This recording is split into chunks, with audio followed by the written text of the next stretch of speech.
Hey everyone, welcome back to VoxQueue. Today, we've got some wild ones. Grab a drink, settle in, and let's get into it.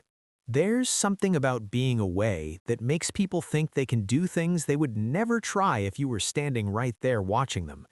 Daniel noticed it immediately, not because anything was missing, but because something felt off. His bike wasn't gone, it was still there, but it wasn't the same. The seat had been adjusted slightly, just enough to throw him off. The tires had fresh dirt on them, like someone had taken it out recently. And the lock, the one he always secured the same way, was just a little different. He called me while I was out of town and asked a simple question. Did you let anyone use your bike? The tone alone told me everything. When I said no, he went quiet for a second before explaining what he noticed. That should have been the end of it, but it wasn't. Because this didn't feel random. It felt intentional, like someone was comfortable enough to come in, take what they wanted, and leave without thinking twice. And this is where it gets worse. We both thought of Lauren. She'd been around the house a lot lately. Too comfortable. The kind of person who treated shared spaces like they belonged to her, even when they didn't. Daniel didn't accuse her right away. He didn't even bring it up. Instead, he did something smarter. He installed a small camera in the kitchen, angled perfectly toward the back door. Nothing obvious, nothing that would tip anyone off. Then he waited. 2 days later, the notification came through. Motion detected. Daniel opened the footage, and there she was. Lauren walked in like she owned the place. No hesitation, no checking to see if anyone was around. She grabbed a bottle of water, glanced around casually, then picked up the bike keys like it was completely normal. That should have been the end, but it wasn't. She walked straight out the back door. About an hour later, she came back, put the keys down, and left without even pausing. No guilt, no concern, nothing. Daniel replayed the clip a few times, not because he didn't understand what he was seeing, but because he couldn't believe how comfortable she was.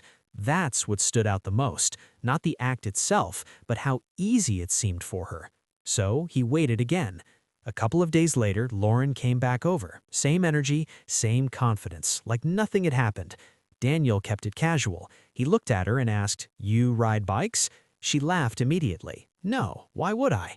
That should have been the end. But it wasn't. Daniel didn't argue. He didn't raise his voice or cause a scene. Instead, he turned his phone around and hit play. The room went silent. Lauren's face changed instantly. The confidence disappeared, the casual attitude was gone. There was no denial, no quick excuse, no attempt to spin the situation, just silence. That moment when someone realizes they've been caught and there's no way out of it. And honestly, that silence said more than anything she could have said out loud. And then, everything shifted. Holiday weekends bring out a completely different kind of behavior. The kind where people feel justified doing things they wouldn't normally do just because the environment is chaotic. Isaac had been waiting almost 30 minutes at a packed restaurant just to get a seat with a charging outlet. His phone was nearly dead, and he needed it, not for scrolling, not for entertainment, but for something important. When his name was finally called, he followed the host to the table, sat down, and plugged his phone in. For a brief moment, everything felt normal. Then Tessa showed up. She didn't ask, she didn't hesitate. She walked over, unplugged his charger, and sat down like he wasn't even there. It happened so fast it barely registered at first. Isaac looked at her confused and said, "I was sitting there." She didn't even look at him properly, just shrugged and said, "It's first come, first serve." That confidence was unreal, that level of dismissal, like his presence didn't matter at all, like the situation was already decided. That should have been the end, but it wasn't.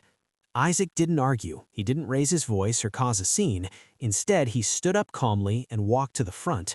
A few minutes later, he came back with the manager, and that's when everything changed. The manager wasn't guessing, he wasn't asking questions, he was holding a printed seating chart. Every table assignment was listed clearly, every reservation accounted for. And that table, the one Tessa had just taken, was assigned to Isaac. The manager looked at her and said, "This table is not yours."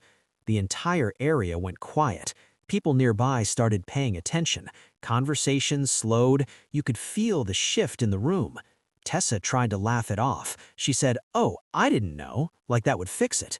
But it didn't, because now it wasn't just about the seat, it was about what everyone had just seen. She had to stand up, in front of everyone. No apology, no eye contact, just that awkward walk back into the crowd where people were already watching her differently. Isaac sat back down, plugged his phone in, and didn't say a word. And sometimes that silence is louder than anything else. And here's what they didn't expect. The last story is the kind that hits differently, not because it's louder, but because it's quieter. It builds slowly, almost invisibly, until everything finally comes together. Lucy trusted Cole. Everyone did. He was the one organizing a shared group gift, collecting money, managing everything. It felt simple, straightforward, no reason to question it. Until Lucy noticed something small, a timestamp that didn't line up. At first, it didn't seem like much, just a minor inconsistency. But then she noticed another one, and another. The dates didn't match, the numbers didn't feel right, and the more she looked at it, it started to unravel. That should have been the end, but it wasn't. Lucy didn't confront him immediately. She didn't make a scene or call him out in front of everyone. Instead, she started digging, quietly, carefully. She checked receipts, compared messages, and went through photos from the event, and what she found confirmed everything. Cole had adjusted the timeline. He shifted dates around to make it look like everything happened earlier than it did, and in that gap, he had taken money from the group fund. Then he acted like nothing happened. The moment came during a group dinner. Everyone was there, laughing, talking, completely unaware of what was about to happen. Cole sat across from Lucy, relaxed, smiling, carrying on like everything was normal. That should have been the end, but it wasn't.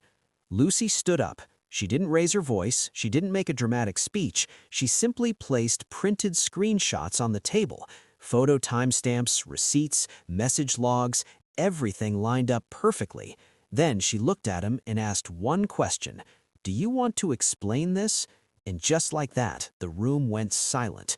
Cole froze, completely. He opened his mouth like he was about to say something, then stopped, because there was nothing he could say that would fix it. The proof was already there. The truth didn't need help.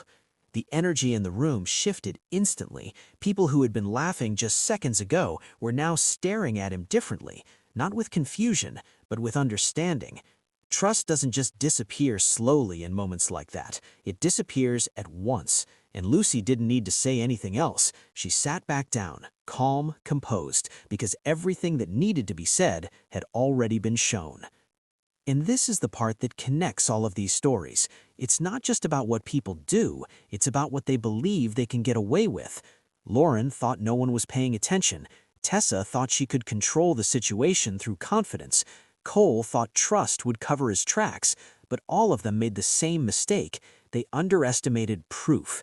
Because once proof shows up, everything changes. The confidence disappears, the excuses fall apart, and the truth becomes something you can't ignore. And the worst part is, it usually happens in front of other people.